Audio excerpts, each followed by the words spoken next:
한번 본문 말씀 같이 한번 더 읽어볼까요? 시작. 말씀이 육신이 되어 우리 가운데 거하시니 우리가 그의 영광을 보니 아버지의 독생자의 영광이요 은혜와 진리가 충만하다. 말씀이 육신이 되어 우리 가운데 거하시니. 대개의 경우 사람들은 우리가 하나님을 위해서 뭘 할까 생각하면서 내가 한 일들을 나열하면서 자랑을 하게 됩니다. 좀 전에 제가 이사장을 했다고 하는데 저 같은 경우는 이사장을 한 번만 하면 두 번이나 했다고 하면서 자랑하고 싶어하는 마음들이 있다는 거죠. 내가 이만큼 섬겼으니까 이랬으니까 하면서 내가 무엇을 했는지를 찾아보면서 내가 한 것들을 자랑하는 것들이 우리 업적이라 생각이 됩니다.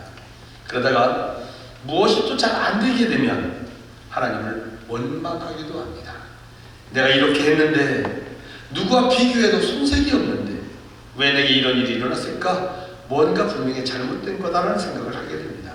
그러나 하나님은 우리가 하나님을 위해서 무엇을 했다는 것에 대해서 크게 관심이 없는 분이십니다. 여러분이 아무리 많은 걸 했다 할지라도 하나님에게 관심이 없습니다.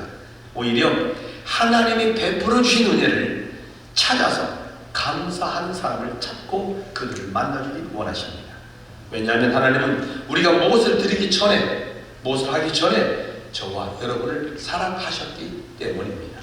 성경은 이렇게 말씀하십니다. 우리가 하나님을 사랑하는 것이 아니고 하나님이 우리를 사랑하사 우리 죄를 속하기 위해 화목제물로 그 아들을 보내셨음이라. 그래서 내가 무엇을 한 것을 자랑하기보다 하나님이 나를 위해서 무엇을 하셨는지, 또 나를 위해서 무엇을 하고 계신지, 그리고 나를 위해서 무엇을 하실 것인지에 대해서 더욱 관심을 가져야 합니다. 우리 후배들, 학우들 한번 돌아보며 서로들 자기 자신을, 그리고 여러분 스스로에게 한번 답을 해보시기 바랍니다. 하나님이 지금 나를 위해서 무엇을 하셨습니까? 하나님이 지금 나를 위해서 무엇을 하고 계십니까? 우리는 때로 아브라함이 믿음의 조상이 된 것을 생각하면 순수 자신의 노력으로만 된 줄로 알았습니다. 그래서 늘 아브라함처럼 그 믿음을 본받자라는 말을 저도 상당히 많이 설교했던 사람 중에 하나입니다. 그러죠? 갈대아우르를 떠날 때 아브라함이 하나님 말씀하십니다. 너네 내 본토 친척 아비집을 떠나 내가 내게 지시할 땅으로 가라 라는 말씀을 듣고 따랐다. 향방을 알지 못하고 따랐던 아브라함의 믿음 대단하다, 믿음의 조상이다 라고 말하지만, 그러나 사실 자세히 살펴보면 아브라함이 믿음의 조상이 된 것이 그가 완벽하게 하나님을 따랐거나 하나님을 섬기기 때문이 아니라 불완전한 아브라함을 끊임없이 찾아오셔서 베푸시는 하나님의 은혜 때문에, 그 하나님의 은혜를 받았기 때문에 아브라함이 되셨다는 사실들을 우리 찾아보게 됩니다. 그래서 창세기 12장부터 20장까지 쭉 살펴보면 계속 아브라함이 실수한 내용들이 나오고 마지막에 가서 이제야 내가 나를 더 사랑하는 줄 알았노라 라는 말씀을 할 때가 있습니다. 그때까지 하나님은 실수한 아브라함을 찾아오셔서 그에게 권고하시고 은혜를 베풀어 주셨다는 사실을 알게 됩니다. 야곱은 하란을 향하여 도망가던 중에 베델에서 찾아와 말씀하신 하나님을 만난 후부터 믿음의 사람으로 탈바했습니다. 모세는 호렙산에서 하나님의 말씀을 받은 후에 그 말씀으로 말미암아 소명과 능력을 받고 이스라엘의 대지도자가 됐다는 사실을 우리 다 알고 있죠. 이사야, 예레미야, 에스겔 많은 선지자들도 모두 다 하나님의 말씀을 받은 후에 하나님의 종이 됐습니다.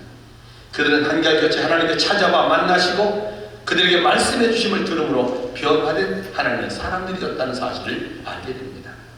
이것은 하나님이 찾아와 만나 주시고 그리고 말씀을 주시고 힘을 주시면 우리도 믿음의 사람이 될 수 있다는 이야기입니다. 우리도 능력의 사람들이 될 수 있습니다. 우리도 아브라함과 야곱과 모세처럼 믿음의 사람이 될 수 있다는 전제를 가지고 말씀을 드리고 있는 겁니다. 하나님이 찾아오셔서 만나 주심으로 그들의 믿음의 사람이 된 것처럼 오늘 우리들에게는 예수님이 직접 찾아오셨다는 사실도 믿으셨으면 고맙겠습니다. 한번 여쭤보도 믿으십니까? 아멘. 예수님이 여러분을 찾아왔다는 사실을 믿어지십니까? 아멘. 그러면 여러분은 예수님을 만나셨습니까? 우리는 이미 예수님이 어떻게 우리에게 오셔서 우리를 변화시켰고 어떻게 구원하시는지 알려주시고 그것을 전파하게 하시려고 부르셨다는 확신을 가지고 선지동산에 온 사람들입니다. 그런데 여러분에게 저는 지금 다시 묻고 싶습니다. 여러분은 예수를 만나셨습니까? 아니, 예수 그리스도를 나의 구주로 영접하셨습니까? 지금도 예수님이 여러분 중심에 나의 주인으로 자리 잡고 계십니까? 내 생각, 당신 생각, 누구의 생각 말고 주님이 추정하시는 생각들로 여러분 가슴을 가득 채웠습니까? 말씀이신 예수님이 오늘 여기 오셨습니다. 그 예수님을 우리 마음에 모셔야 합니다. 빛으로 오신 예수님을 내 안에 모셔야 한다는 말입니다. 모시되 내 속에 주인으로 사셔야 합니다. 그리고 매 순간 확인해야 되겠죠. 이전에 영접했다가 아니라 지금 내 마음의 주인이 되셨는지 확인해 보아야 한다는 말입니다. 갑자기 생각난 말씀을 드립니다. 제가 이곳에서 신학 공부를 할 때가 75년도 1학년 때가 75년도인데 들어왔더니 그때 나빈선 선교사라는 분이 계셨습니다. 그분이 목포 지역에서 선교하시다가 우리 학교에 와서 강사를 하셨는데 그분이 이런 말을 하더라고요. 목포 지역에 처음 가서 한국말도 어설프고 내용도 잘 모를 때 어느 교회 설교했더니 자기를 어느 권사님 집으로 초청했대요. 통역하는 사람이랑 같이 가는데 대문을 들었으니까 안방으로 들어가세요 그러는데 안방이 뭔지 모르잖아요 자기는. 그래서 옆에서 통역하는데 안방이 뭐요? 그러니까 갑자기 설명을 못하겠는지 당신 오늘 대접을 잘 받는다고 생각하세요 그러더래요. 그래서 안방이 대접을 잘 받는 곳 하고 생각하고 들어갔대요. 그랬더니 문을 열더니 아랫목이 아니세요 그러더래요. 아랫목이 뭐예요? 통역하는 사람이 당신 오늘 최고의 대접을 받는다고 생각하세요. 그래서 자기가 아랫목에 앉았답니다. 그 후에 깨닫고 나니까 그 아랫목은 그 집 주인이 안방 마린이 앉아있는 자리고 그 집을 통솔하는 사람이 앉아있는 자리다. 그래서 저희에게 이 말씀을 하시며 설교할 때 이런 말씀을 하더라고요. 여러분 예수님을 여러분 마음에 안방 아랫목에 모시셨으면 좋겠습니다. 안방 아랫목 그 집을 통솔하는 곳, 그 집을 다스리는 사람이 앉는 자리가 그곳이라면 여러분 마음의 안방 아랫목에 예수님을 앉혀놓고 주님이 말씀하시는 대로 따라 살아가는 여러분 되길 예수님의 이름으로 축복합니다. 예수님을 내 마음에 모시고 주인으로 확신하면 아브라함을 찾아오셨고 그래서 만나서 힘을 주셨던 하나님이 내 안에 오셔서 인생을 변화시키고 하나님의 구원을 이루어내실 것입니다. 자, 여기까지 말하면서 무슨 생각이 드느냐면요. 은퇴를 눈앞에 뒀다는데 제가 올해 은퇴를 해요. 올해 은퇴를 하는데 은퇴를 눈앞에 두고 신학교 졸업한 지가 한참 됐다는 사람이 뭐 이제 와서 신학생들 앞에서 예수 믿냐고 묻고 예수님 영접했냐고 묻냐 말도 안 되게 어쩌다 설교를 총장님이 부탁했는지 저는 쉬운 설교를 하고 말도 안 되는 설교를 한다고 생각하실지 모르겠지만 어처구니 없는 설교를 여러분이 생각한다 그렇게 말씀한다라고 할지 모르겠습니다만 그런데 저는 여러분이 그럼에도 불구하고 또 묻고 싶습니다. 여러분 구원 받으셨습니까? 구원받은 사람이 셋밖에 없는지 아니면 말도 안 되는 소리를 물어가지고 뭘 그걸 묻느냐고 생각하는지 난 모르겠습니다. 구원받았다는 확신이 있습니까? 네. 머리로만 아니라 지금도 생생하게 나와 함께 계시는 예수님을 느끼고 계십니까? 내 안에 주인으로 예수님이 계시냐 합니다. 사도 바울은 순간순간마다 나는 날마다 죽노라 말하며 나는 죽고 내 안에서 그리스도가 살았다고 말씀합니다. 얼마나 여러분 속에서 그리스도가 살아 계십니까? 살면서 내 얘기, 내 입장, 내 생각, 내게 나를 앞세운 적이 얼마나 많습니까? 예수님 앞세우고 살았습니까? 주님이 원하시는 예를 따랐습니까? 예수님이 오시기 전에는 세상이 온통 어두웠습니다. 예수님이 오시기 전에는 제 마음도 온통 칠흑같이 칠흑 같은 삶을 살았습니다. 그러나 예수님이 온 후에는 모두 밝아졌습니다. 이것은 옛날의 경험만이 아니라 지금도 사랑을 하고 여러분 새롭게 계속해서 매 순간마다 느끼며 살기를 주의 이름으로 부탁합니다. 예수님은 하나님이십니다.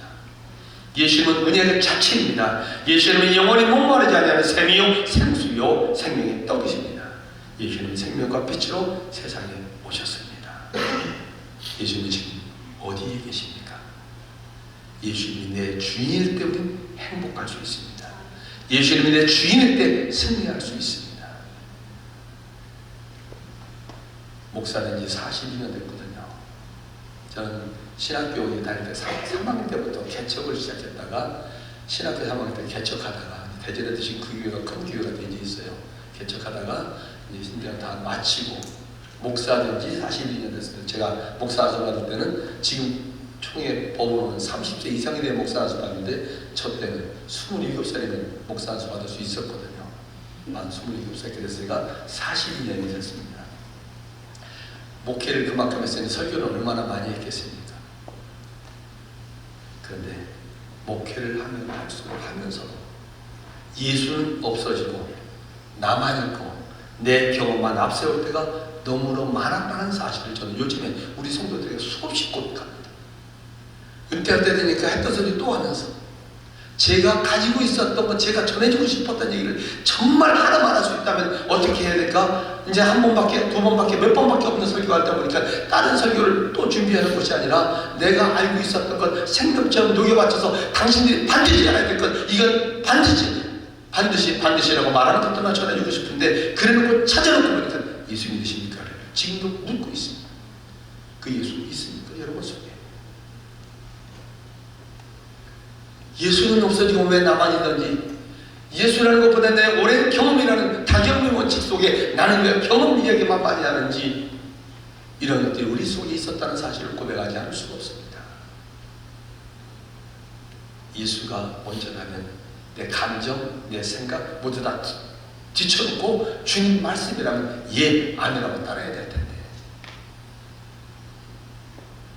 나보다 예수가 앞서야 되는데, 그래서 매 순간 우리는 이렇게 외쳐야 됩니다. 예수님 내 안에 계십니다. 예수님 내 안에 계십니다. 예수님 나의 주인이십니다라고 외치면서 하시기를 주의 이름으로 부탁합니다.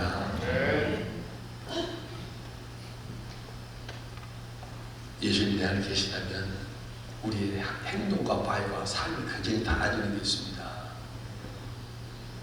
요즘에 제가 웃기는 게 있어요. 그 성도가 갑자기 조만간 총장실에 전화를 받았는데, 목사님 저 병원에 저기 옮겼어요. 이렇게 됐어요. 저렇게 됐어요. 그 사람을 얘기 듣고 잠깐 기도를 해줬습니다만, 아픈 환자가 생기면 어떻게 먼저 알았냐면 병원으로 안내해야 되잖아요. 그렇죠? 근데 어느 날 새벽 2시에 애가 40도가 넘는 불덩어리 같은 아이를 들쳤고, 저희 교회 아래 조금 밑에 사는 그 집사님이 들쳤고 왔어요. 제가 사는 동네는 응급실이 없는, 큰 병원이 없는 동네니까 왔어요. 와가지고 목사님 기도해 주세요. 그래서 기도를 했습니다. 기도해달라니까 기도했죠. 기도 끝나고 나서 저는 뭐라고 했겠습니까? 이제 빨리 내가 차를 태울 테니까 빨리 병원에 가자. 기도했잖아요. 엄마 얘기예요. 애가 불덩어리 같이 와가지고 기도를 했어요. 애는 지금 아직 내가 붙잡고 있는데 머리가 불덩어리야. 지금 얘가 6살밖에 안 된 아이가. 근데 그 엄마가 하는 소리가, 목사님 기도했잖아요.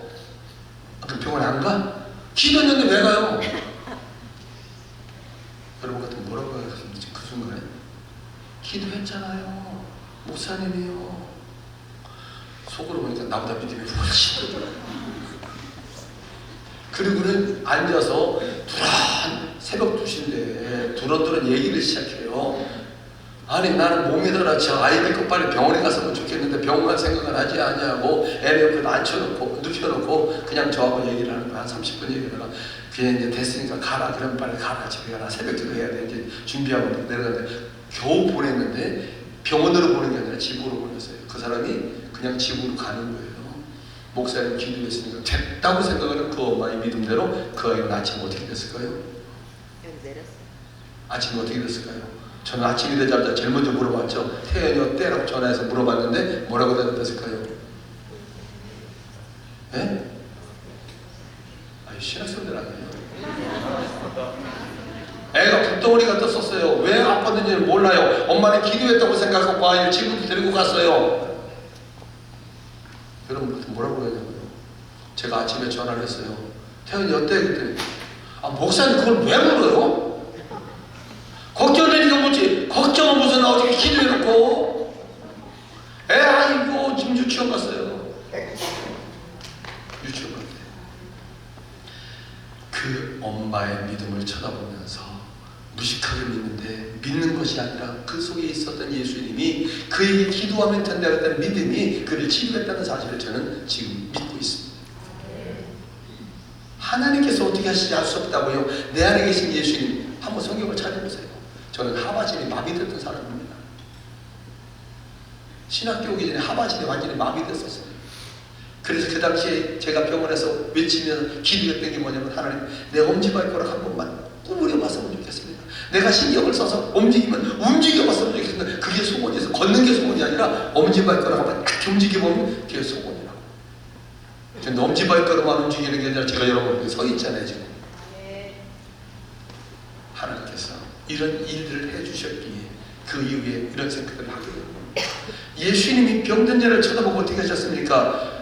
병든 자 치료하셨습니다. 병원에 가라고 하지 않았습니다. 그렇다고 지금 모두 다 그렇게 하는 건 아니지만 그 사실이 믿어지면 때를 따라서 하나님 우리에게 필요를 따라 일하신다는 사실을 믿으시기 바랍니다. 제 아우가 선교사입니다. 인도네시아 선교사를 30년 했는데 그가 처음에 가가지고 침을 배워가지고 갔어요. 수지침을 배워가지고 가면은 그 사람들한테 어떻게 해줘야 된다고 배워가지고 갔는데 신기하게 가가지고 찌르기만 하면 다 했더랍니다. 다 낳고서 1년쯤 있다 와가지고 자기 한의사가 된 거예요. 자기는 신나가지고 와가지고 서울대학교 그 교수한테 가가지고 이랬다고 얘기했더니 한참 쳐다보다가 어디 아픈데 어떻게 났다고 어디 아픈데 다 설명하니까 목사님 하나님께 감사해야 되겠다고 처음부터 끝까지 하나님이 하셨습니다. 침술 넣는 사람이 보면 얘를 잘 다른 데다 놨대요. 어디 아픈 사람이 났다는데 그 의사가 듣기를 당신이 놓은 침은 그 사람하고는 상관이 하나도 없는데 그가 낫다면 하나님이 고친 거지 당신 침으로 고친 게 아니야. 이제 침 그만했으면 좋겠다. 그 사람 잡는 일인데 전혀 다른 곳에다 놨다고 그러더래요. 그 소리 듣고 그 다음에 다른 걸 배워서 침은 안 넣고. 근데 하나님 이렇게도 하시나? 선교사가 왜 오지에 갔다가 몸이 달아서 지옥 갔는데 놓기만 하면 나타나는 거예요. 그래서 제가 침을 잘 넣는다고 생각했는데 역사는 하나님이 하신 거죠. 기도하고 침 났으니까. 한번 말씀드립니다. 예수님 내 안에 모셔야 됩니다. 지금 예수님 내 안에 있다고 고백해야 됩니다. 그 예수님 믿고 의지하고 살아가야 됩니다. 한 번만 같이 외쳐보십시다. 예수님 내 안에 계십니다. 예수님 나의 주인이십니다. 기도하고 크게 합시다. 예수님 내 안에 계십니다. 예수님 나의 주인이십니다. 이렇게 외쳐가며 신앙 훈련하는 하나님의 사람들이 되시기를 예수 그리스도의 이름으로 축복합니다. 사랑하는 아버지 하나님 감사합니다. 하나님의 영광이 드러나게 도와주시고 예수 믿고 구원받고 예수를 증거하며 살아계신 예수를 직접적 증거하는 하나님의 사람들이 되게 하여 주옵소서. 예수님 이름으로 기도하옵나이다.